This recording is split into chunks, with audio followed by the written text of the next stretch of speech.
안녕하십니까. 2020학년 1학기 총이치 기공학 이론과 실습, 선행학습을 위한 두 번째 시간입니다. 첫 번째 시간에는 총이치의 큰 개요적인 범위와 제작 과정에서의 첫 번째 나비치에 대해서 말씀을 드렸습니다. 오늘은 두 번째 파트의 수지의치 제작 과정으로 여러분들과 함께 학습을 하겠습니다. 이 틀니를 구강내에 장착하기 위해서 이 노인 환자들이 치료실에 몇 번 정도 내원해야 될까요? 라고 첫 번째 시간에 여러분에게 질문을 드렸습니다. 몇 번 내원해야 될까요?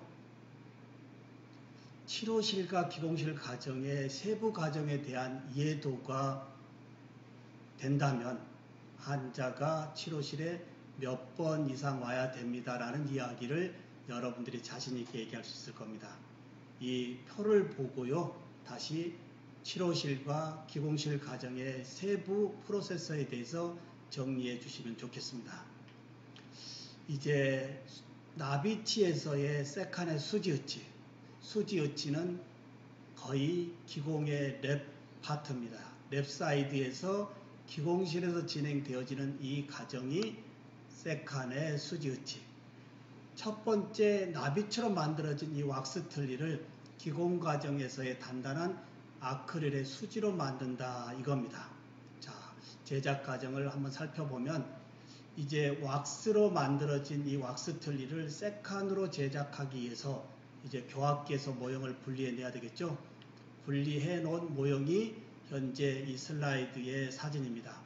지금 보면 나비치가 상하 만들어졌고요. 이 나비치의 모형이 세칸 수지의치 제작 과정으로 진행된다라고 한다면 이 사진이 어떻게 그림이 바뀌어져 있을까요? 동일한 이 형상에서 인공치를 제한 나머지 기초상과 왁스가 아크릴의 수지로 바뀌어지고 인공치와 중합 온성 과정에서 결합되어지는 이러한 왁스에 박혀져 있던 치아가 단단한 아크릴의 화학적인 결합력으로 서로 이제 하나의 유닛으로 바뀌는 이 부분이 이제 세칸의 수지의치다 이겁니다. 모형을 분리하고요. 그 다음에 이제 메모를 해야 되는데 메몰 과정에서 이용되어지는 플라스크가 있습니다. 이 플라스크를 이제 메몰 모형으로 이치시켜서 메몰 과정에서의 문제가 있는지 없는지 사전 점검하고 사전 점검에 문제가 없다면 이제 메몰로 진행되어집니다. 메몰하기에 앞서 이 나비치 모형, 즉 메몰하고자 하는 모형을 물에다가 약간 침수시켜 줘야 되는데요. 침수시켜 주는 이유는 뭘까요? 나비치를 만드는 과정이 상당한 시간이 요하기 되기 때문에 나비치가 상당히 건조합니다. 드라이 되어 있습니다.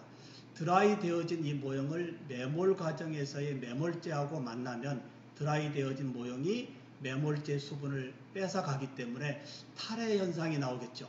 이런 부분을 차단하기 위해서 드라이 되어진 나비치 모형을 메몰 전에 물에다가 충분히 흡수를 시켜줘야 된다고 하는 부분. 그리고 이제 플라스크라고 하는 기구를 이용해서 메몰을 하는데요. 플라스크 내부에 윤활유 역할의 바셀린을 아주 얇게 가볍게 발라줘야 되겠습니다. 왜 그럴까요? 이 플라스크 내부에 메몰제가 들어가서 이제 온성이 끝나면 이 플라스크에서 메몰제 모형을 제거하는데 이 메몰제 모형의 이 크기가 굉장히 크기 때문에 여기서 빼내기가 쉽지 않습니다. 충격을 가하지 않고 쉽게 빼낼 수 있는 방법은 이 플라스크 내부에 윤활유 역할의 바셀린을 이렇게 약하게 발라주는 거 중요하겠죠.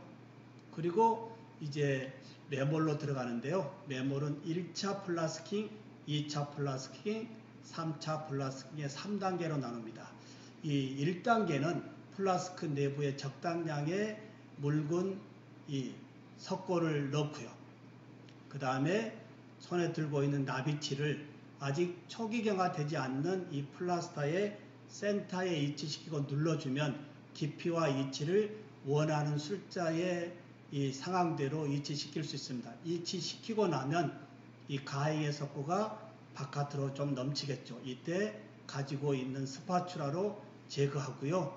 그리고 이 석고에 언더컷이 없도록 깨끗하게 표면을 매끄럽게 마무리하는 과정이 1차 플라스킹입니다. 2차 플라스킹 들어가기 전에 1차와 2차의 이 석고가 만나는 이 부분을 좀 더 화학적으로 쉽게 차단할 수 있는 석고 분리제를 도포하고요. 이제 2차 플라스킹, 즉 나비치의 모든 부분을 다시 석고로 덮는 과정이 세칸입니다. 자, 이 모형 그림에서 보다시피 나비치를 다 채운 다음에 여러분의 손가락으로 교환면과 절단면 부분을 이렇게 한번 닦아주면 아직 초기 경화되지 않는 플라스타이기 때문에 그대로 노출이 됩니다. 노출시키고 3차로 매몰이 가는데요. 매몰 전에 석고 분리제 도포하고요. 그리고 여기에 이제 경석고를 채우고 그리고 뚜껑을 닫아서 넘쳐게끔 하고 이제 클램프에 완전하게 조여서 경화될 때까지 기다리는데 여기에서 제가 하나 질문을 드릴 게 있습니다. 여러분들도 혹시 그런 질문 나오지 않나요? 굳이 2차 매몰에서 뚜껑 과정까지 석고로 채우면 되는데 굳이 2차에서 나비치의 교환면과 절단면까지만 2차로 하고 3차를 다시 경석고로 채우는 이유가 뭐냐라는 질문 생각 한번 해볼까요? 네, 이렇게 해서 3차 매몰이 이제 익스펜션 팽창을 제대로 막은 상태에서 경석고가 경화되어지면 이제 다음 작업으로 가야 되겠죠? 그 다음 작업이 왁스 제거입니다. 좌측의 슬라이드에서 보다시피 이미 매몰되어진 이 플라스크는 이 화학적으로 분리가 되어 있다 하더라도 쉽게 하암과 상암을 분리할 수가 없습니다. 이래서 이 매몰되어진 플라스크를 뜨거운 물 속에 집어넣거나 또는 스팀의 이 열의 전달로 인해서 내부에 들어있는 왁스를 연화시켜서 이제 쉽게 상암과 하암을 분리하는 이 분리 과정을 거쳐서요 끓는 물로 왁스 워시를 합니다. 인공치를 제한 나머지 모든 면은 왁스를 깨끗하게 제거하는 이 보일아웃 이 과정. 혹시 왁스가 깨끗하게 제거되지 않으면 어떤 문제가 올까요? 왁스가 제거되지 않는 그 부분에 인절미 레진이 밀고 들어가지 못하기 때문에 그 부분이 의치상에서는 기포로 발생이 되겠죠. 예, 왁스 미세한 데까지 완전하게 녹여서 제거하는 이 보일아웃 중요합니다. 그리고 이제 왁스 제거가 되어지면 왁스 제거 과정에서의 끓는 물의 온도에 의해서 플라스크가 굉장히 뜨겁습니다. 이 뜨거운 상태에서 분리제를 도포하는 것이 아니고요. 약간 웜 상태, 손으로 터치했을 때 따뜻한 상태가 요 레진 분리제 도포식입니다. 레진 분리제 도포할 때는 인공치아 발라서는 안 되겠죠? 혹시 인공치아의 레진 분리제를 도포하면 어떻게 될까요? 예, 상상 한번 해보시죠. 인공치아를 제한 나머지 모든 부분에 분리제는 섬세하게 발라야 된다라고 하는 거. 그리고 이제 분리제가 도포되어지면 제조회사의 이 리퀴드와 파우더를 매뉴얼에 의해서 혼합하고 믹싱한 다음에서의 액상에서의 스티키에서의 인절미에서의 러버로 재료가 점차 이렇게 변화되어지는데요. 우리는 세 번째 단계의 인절미 상태에서 요 음영체 부분에 레진을 집어넣습니다. 이때 레진을 집어넣는 방법은 오버패킹이라고 좀 더 가잉으로 집어넣어서 압력에 의해서 미세한 부분까지 침투시키고 나머지를 빼내는 이러한 오버패킹을 진행하는데요. 자, 음영체에 인절미 레진 넣고요. 그리고 하암과 상암 사이에 차단막이라고 하는 이 셀로폰지를 집어넣어서 조립을 하고 그 다음에 시압이라고 하는 이 프레스에 이치시켜서 좌측의 게이지, 즉 1차 시압이 50파운드라고 한다면 2차 시압은 70파운드, 3차 파운드는 100파운드로 점차 압력의 시압을 높여서 이 인절미의 레진이 이 압력에 의해서 음영체의 모든 부분까지 부족된 부분 없이 완벽하게 전달시키기 위한 과정이 3단계로 진행하는 겁니다. 이렇게 해서 3단계로 진행하면서 더 이상 가행의 레진이 빠져나오지 않는다라고 한다면 하암과 상암 사이에 가로막혔던 셀로폰지를 빼내고요. 그 다음에 닫은 다음에 3차 시압으로 압력을 줬던 그 압력대로 클램프에 완전하게 다시 이치시켜서 조여줘야 되겠습니다. 이렇게 해서 이제 중압의 온성 과정을 가는데요. 끓는 물 속에 제조회사에서 원하는 이 물의 온도와 끓는 시간, 즉 온성의 시간을 매뉴얼에 따라 지키고요. 그리고 끝나면 냉각시킨 다음에 이 플라스크에서의 매몰제 모형을 제거해야 됩니다. 우측의 매몰제 모형 어떻게 제거 잘 돼 있나요?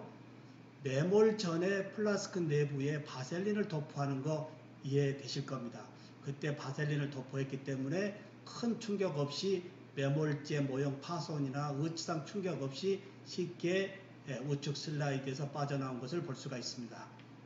이렇게 해서 이제 매몰제 모형을 제한, 나머지 매몰제를 깨끗이 제거하고요. 우측 슬라이드가 곧 나비치가 수지의치로 바꿔지는 이러한 사진입니다. 이러한 의치상과 이 작업 모형이 결합되어진 상태에서 이제 재부착이라고 하는 교합기에 다시 재부착을 해봅니다. 왜 그럴까요? 왁스에서의 교합의 형태대로 수지의치 제작 과정이 이어져야 되는데 수지의치 제작 과정에서는 교합의 차가 표준적으로 발생이 되어지는 허용 오차가 있습니다.